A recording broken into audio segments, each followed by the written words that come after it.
Hey Panda Nation, you are listening to the Inverted Gear podcast with your hosts Nelson and Hillary. Join us every week as we take you behind the scenes into our brand, discuss upcoming projects, and conversate beyond the mat with the interesting people we've met along the way.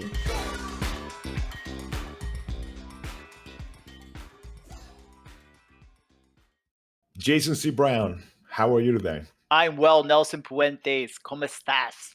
I'm doing great. So we're a little bit over a week away from the Kettlebell workshop at Finishers MMA in Bethlehem, right? Yeah, October 2nd. October 2nd, 2 p.m. 2 p.m. So let's talk about the workshop a little bit. Yes, sir. What skills are we going to cover? We will cover 4 main skills. We will cover kettlebell swings, several variations of the kettlebell swing.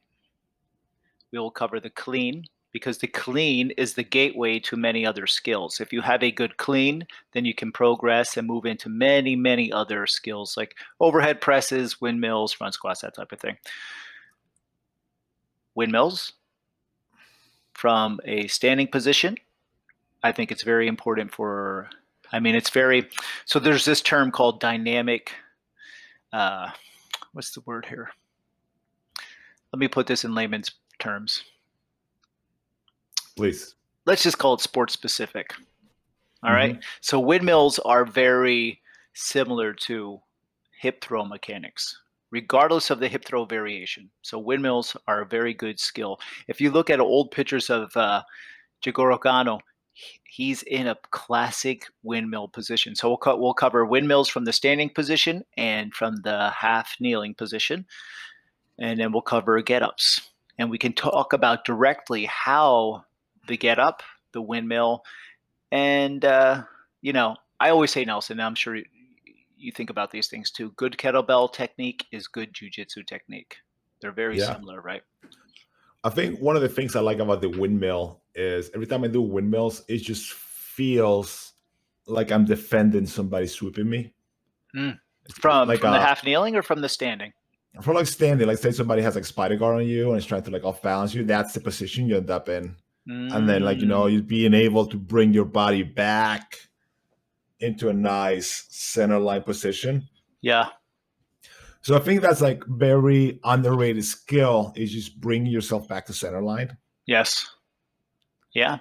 And then the toughest jiu-jitsu guys out there, one of the things that makes them tough is like every time you sweep them, they're like, every time you off balance them, kusushi, if you will. Yes. To get fancy with the judo terms. Yeah, if you off balance them, they just go, they have this ability to just get back to center line base, whatever you want to call it. And I think it's like super underrated skill. And I don't think we do enough to develop it. And it's like, there's a lot of things you can do. There's like, not only drills, but working on it, and you're sneaking those reps in your strength training, whether it's doing like, Turkish get-ups and windmills or club mace swinging, it really adds up in the long term, in my opinion. Yes, I agree. So other thing too I like is I think the clean, if you have good clean technique, you have good kettlebell technique. It's true. I think it's a big telltale sign. We see somebody cleaning and then they use, especially if you see them like put a little padding on their wrist because they're just banging themselves all the time. Right. It's like we got to clean some things up here. It's true. It's sort of that indicator, right? Like, this person hasn't put in their time.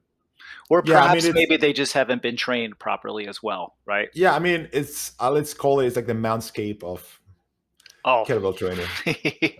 It's like you see somebody is like, can't skate, like, the Mountscape doesn't look clean. It's like, all right, we gotta put some time on the basics. Oh my God, it's crazy. It's ridiculous. I saw a brown belt the other day, female, couldn't mount escape.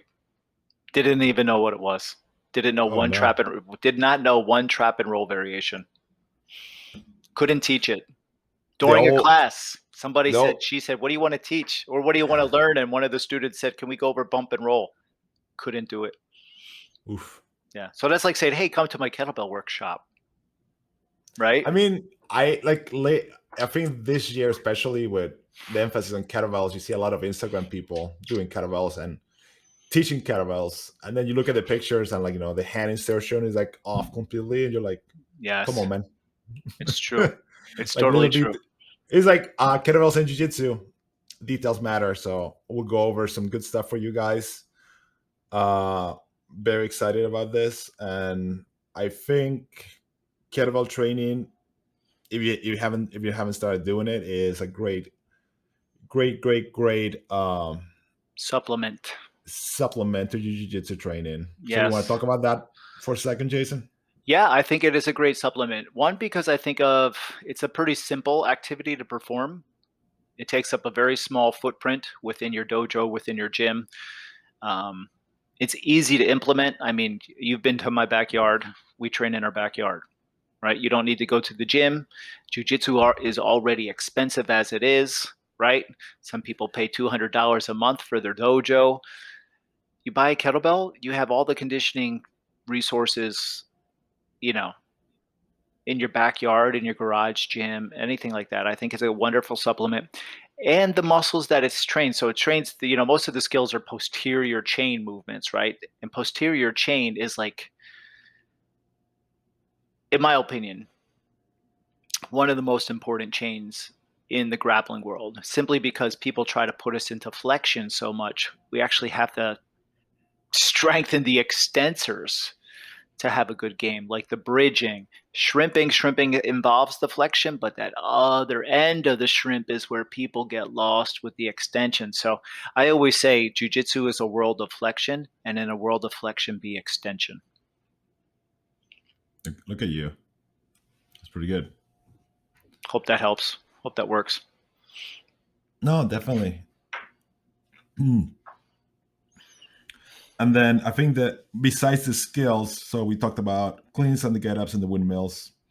And swings. And swings. So yes. Swings, the most basic. And we can do swings that are a little bit more directed towards the sport grappler, the jiu-jitsu player, Yeah. I'm not although people start with the standard, basic swing, feet together, bilateral, that type of thing.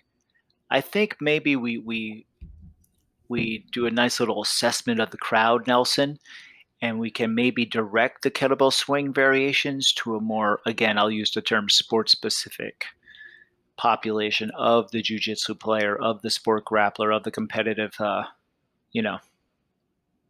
arena. All right, sounds good.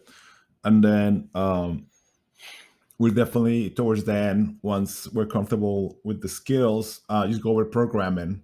Yes. And how to work this into your training schedule, and how one size does not fit all when it comes to kettlebell training. It's going to depend your training experience and how often are you doing jiu-jitsu. If you're doing jiu-jitsu twice a day, every day, it's not going to be the same amount of kettlebell volume that you can recover from as somebody that's doing jiu-jitsu twice a week. Correct. Yeah. One thing that we could also talk about, Nelson, is complex training. I think the athletes and the people attending would actually enjoy that very much. Like, I'm sure you've heard this phrase, what fires together, wires together. So one thing that I like to do with my athletes that like the stand-up game, we do a heavy windmill, 1 to 3 repetitions, always under 5. And then we do hip throws. So there's this cool little term, it's called contractile history or contractile residue. So what you do is you prime the system with these heavy windmills, and your body's like, ooh, a heavy windmill. And then you do a hip throw. And the hip throw is much easier. That's funny. That's awesome. It's pretty cool. Contractile history. Now, I'm, of course, I'm very liberal with my scientific interpretations of the literature. But there's many forms of complex training. Some people would probably call that contrast training, but I think it's a good way to reinforce mechanics and for them to feel the weight and the load on them so they can actually improve their mechanics. Okay. Sound good? Sounds good. Excellent. Looking forward to it. También. All right, guys. If you're signed up for the workshop, we'll see you October 2nd. If you haven't signed up yet, registration is still open until Wednesday because we have to pick up the kettlebells and bring them to the gym in time. So it cannot take any last minute signups. See you Saturday. Thank you. Thank you, Nelson.